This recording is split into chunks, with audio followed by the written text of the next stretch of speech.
Selanjutnya dari Al-Akh Abu Inayah yang beralamat di Pulau Pandangan. Pertanyaannya, apakah salafi mutlak tidak mentakwil ayat?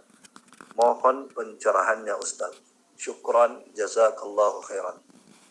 Wa anta jazakallahu khairan. Sebelum kita menjawab pertanyaan,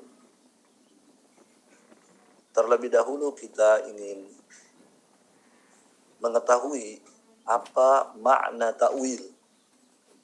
Ya. Ta'wil itu disebutkan oleh para ulama ada beberapa makna.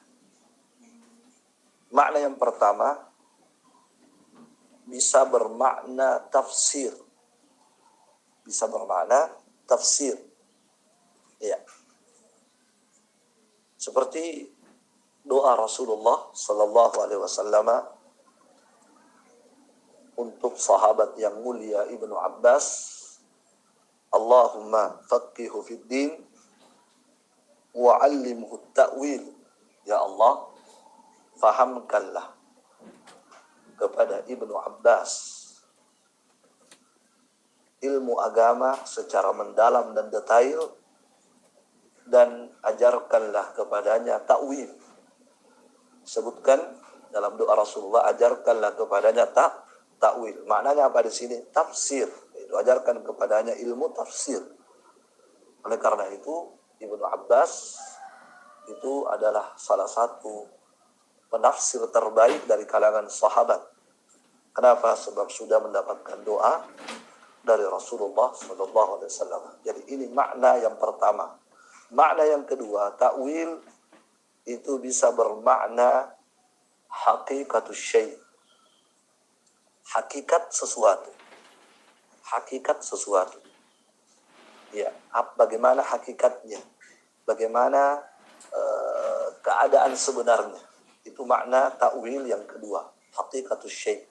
Hakikatnya sesuatu. Ya. Seperti misalnya firman Allah Subhanahu wa taala, "Wa ma ya'lamu ta'wilahu illallah." Dan tidak ada yang mengetahui ta'wilnya kecuali hanyalah Allah Subhanahu wa ta'ala. Ya, kalau kita berhenti di sini, kalau kita berhenti pada illallah, berarti makna ta'wil di sini adalah hakikatnya.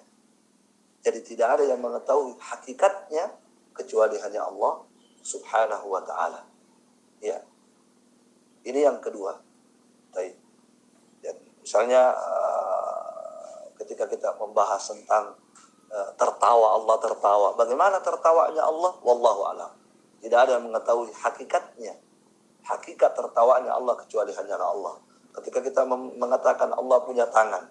Allah punya tangan. Bagaimana hakikat tangannya Allah? Bagaimana bentuknya, modelnya, hakikatnya tangan Allah? Wallahu a'lam. Tidak ada yang mengetahuinya kecuali hanya Allah Subhanahu wa ta'ala. Jadi makna ta'wil dalam ayat ini adalah hakikatus syai'. Wa ma ya'lamu ta'wilahu illallah.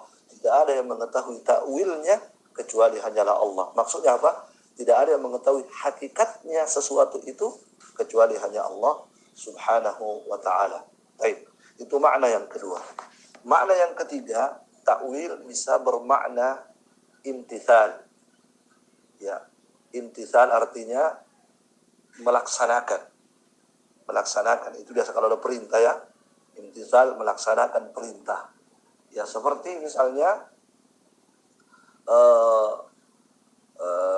ucapan Aisyah radhiyallahu taala anha, istri Rasulullah, beliau pernah berkata bahwa Nabi sallallahu alaihi wasallam kana yukthiru, beliau banyak membaca ketika ruku dan sujud, subhanakallahumma rabbana wa bihamdik allahumma ighfirli.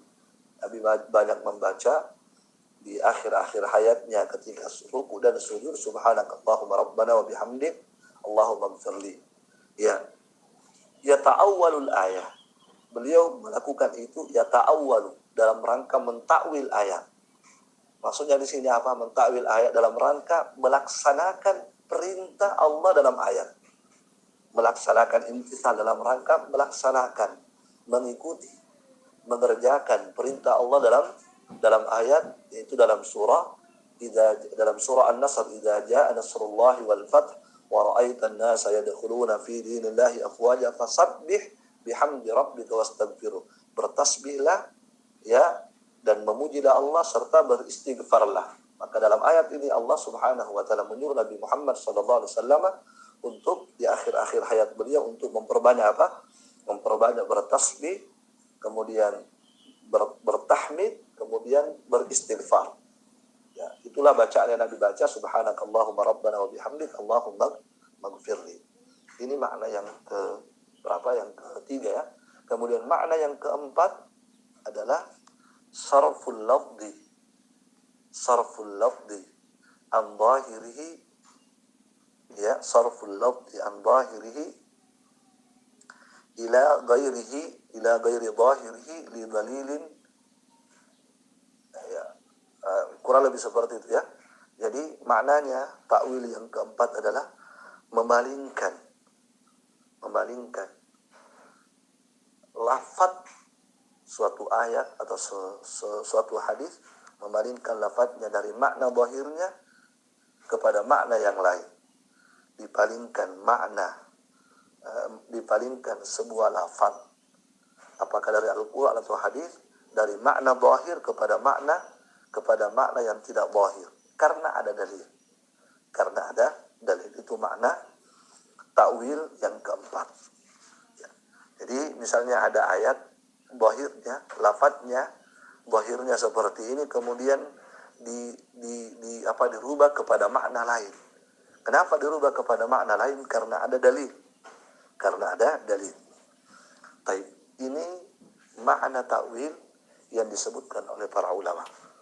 Nah, sekarang kita kembali kepada pertanyaan. Nah, pertanyaannya, apakah salafi mutlak tidak mentakwil ayat? Mutlak tidak mentakwil ayat. Maka jawabannya, kalau kita kembali kepada makna pertama tafsir, maka salafi mentafsir dengan tafsir yang benar, mengikuti tafsirnya salafus saleh. Kemudian kalau dikembalikan kepada makna yang kedua, itu hakikat sesuatu, maka salafi juga mentawil. Dalam arti salafi meyakini bahwa nama-nama dan sifat-sifat Allah tidak ada yang mengetahui hakikatnya kecuali hanya Allah Subhanahu wa ta'ala. Begitu. Ya, ketika salafi menetapkan Allah punya tangan, tetapi hakikat tangannya Allah bagaimana?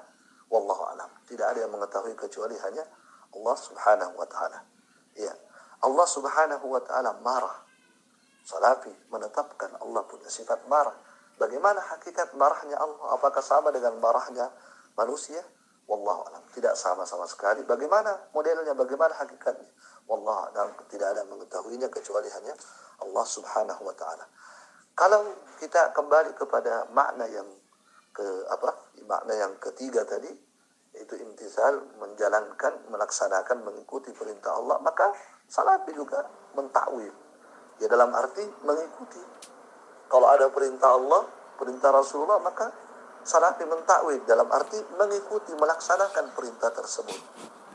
Baik. Nah, sekarang kalau kita kembali kepada makna yang keempat, yaitu memalingkan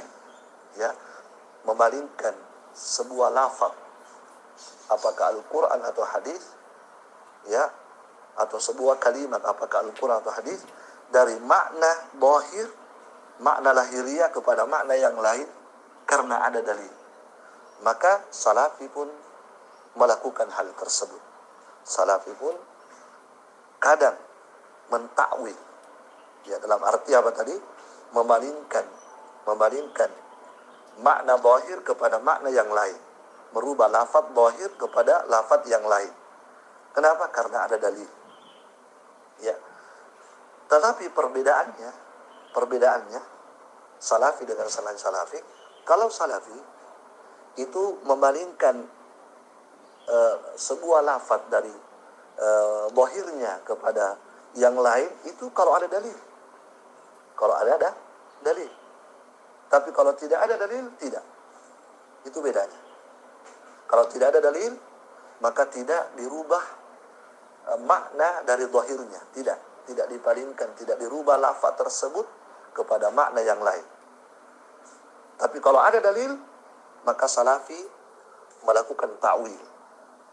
Contoh Allah Subhanahu wa taala berfirman,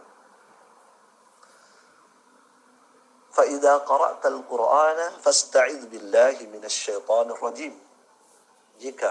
Kata Allah, jika engkau telah membaca Al-Qur'an, maka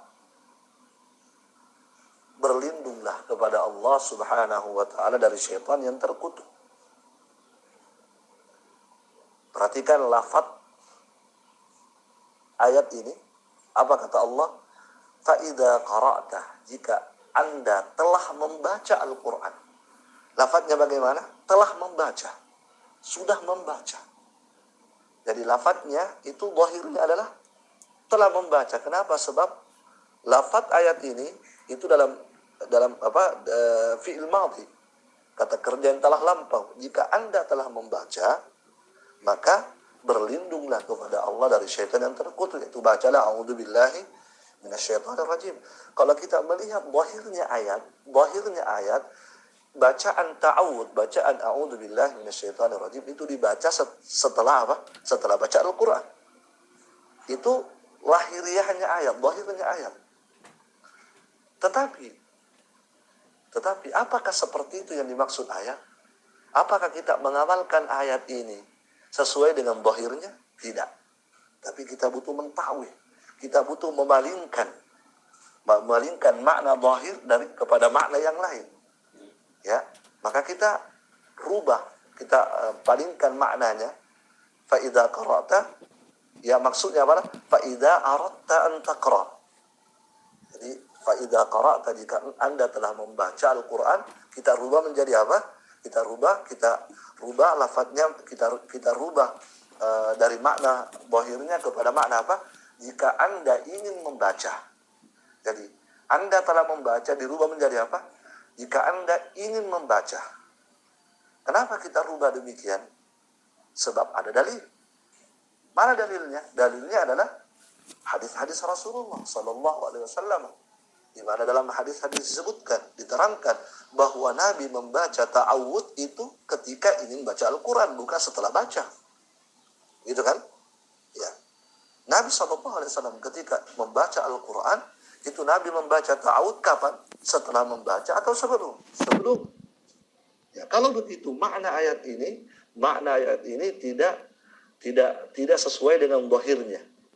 Tetapi harus ditakwil di sini. Ditakwil. Kenapa kita takwil? Sebab ada dalil. Jelas ini? Baik. Tetapi kalau tidak ada dalil, tidak boleh ditakwil. Ya, tidak boleh ditakwil, tetapi tetap diberlakukan ya sesuai dengan zahirnya.